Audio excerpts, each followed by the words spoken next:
Hey guys, it's Iskamar, and today I just wanted to talk about MuLegend, my initial thoughts on it, why I'm sort of disappointed, and how I'm not even sure if I'm gonna continue playing past where I've gotten right now. But before that, if you enjoy high quality gameplay, all the latest MMO action, and learning about tips and strategies on how to become a better gamer, then go ahead and subscribe to the channel. But let's go ahead and get into this and why I'm sort of disappointed. Now, when I was coming into MuLegend, I wasn't expecting anything big or great. At a base level, I just wanted a filler game that could take me into next year, and at the next level to be hopefully be pleasantly surprised and enjoy the game more than I thought I would. Neither of those happen, or are seeming to happen, and the main reason why isn't the corny, crappy story, or the wings and all the little annoying shit. It's actually the character customization. And when I go into an action RPG, and this is an action RPG MMO hybrid, I expect one thing, and that's to be able to customize my character in many different ways and create fun and interesting builds. Action RPGs, top-down isometric games are not my favorite style of games to play, but that is one area I do enjoy out of them is having having decent PvE content with a good loot pinata, and having systems that allow me to make a fun and interesting character. And what I was hoping was that I was going to enjoy some of the PvE, get interesting loot, and build my character in various ways that I can make cool and fun builds that are either really troll or just interesting that I could take into PvP and have some fun with the PvP.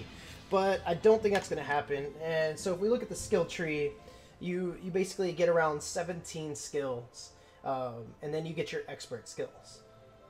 That's about it as far as skills go.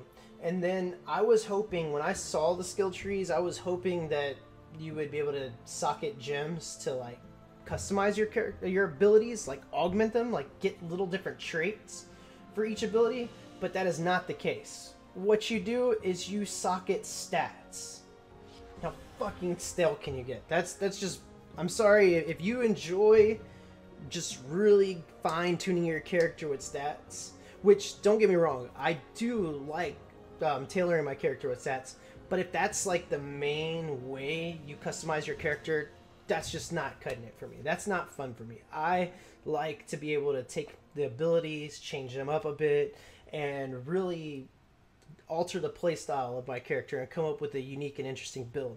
So you've got the skills that you can equip. That's just one layer of customization, and then you have your expert skills that you choose. Then you have the itemization, and I don't have any set gear, but the set gear, you'll have different stat mixes, but then you'll just think of like a World of Warcraft, like an old school World of Warcraft set, where each set bonus will do something different for your class, and it's not really anything super deep. Then you have, not pets, we don't want to look at fucking pets, you have artifacts. And so if you look at artifacts, like for this one, attacks create a growth level chance of casting a random buff on you. Like, there's really nothing too deep right here that really blends with the class and character and skills that I'm using. So there's nothing really there. As far as souls go, it's all pretty straightforward. You're just picking different stats to focus, and then you'll get little traits in a linear fashion.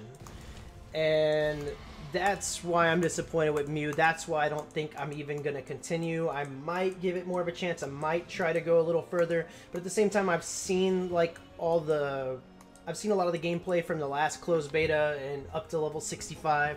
I haven't seen past that, but up to that point, it doesn't look like it gets really any deeper.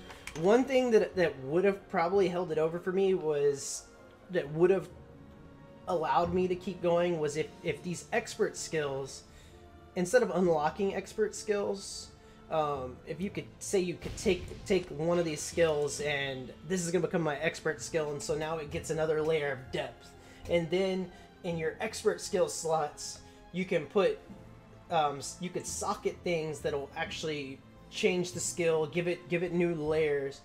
That would have been cool and interesting. Or the expert skills you get, even if just only those you can socket different things to change it. Unfortunately, it doesn't look that way. That's not where they went with it, and that's one thing that I've found disappointing with most games that come out of Korea. I feel like most of the Korean games, this is where they dropped the ball at. This is where they fell at.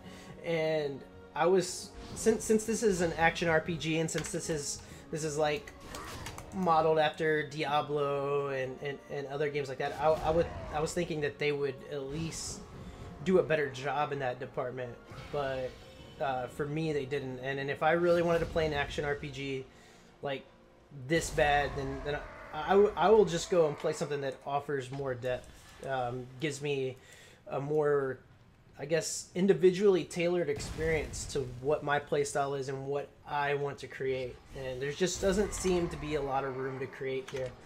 And so I don't think I will be continuing Mew. I was pretty hyped for launch. Shit, I didn't even make it. I was gonna do a 24-hour, not 24-hour gameplay session, but I was gonna stay up all night playing it, and I just didn't even make it through. I quickly started to see the limiting walls or ceilings on what you can do with a character, and that's just not what I enjoy in the game. So, anyways, take with it what you will. If I'm wrong, leave a comment and tell me like some things that I'm missing on how you can customize your character. I'm definitely willing to give it a chance if there is more depth than that, if there is different ways to augment your skills. But if this is all that it has to offer, then I'll just continue to play Heroes of the Storm, and I'll move on to some other projects to try out.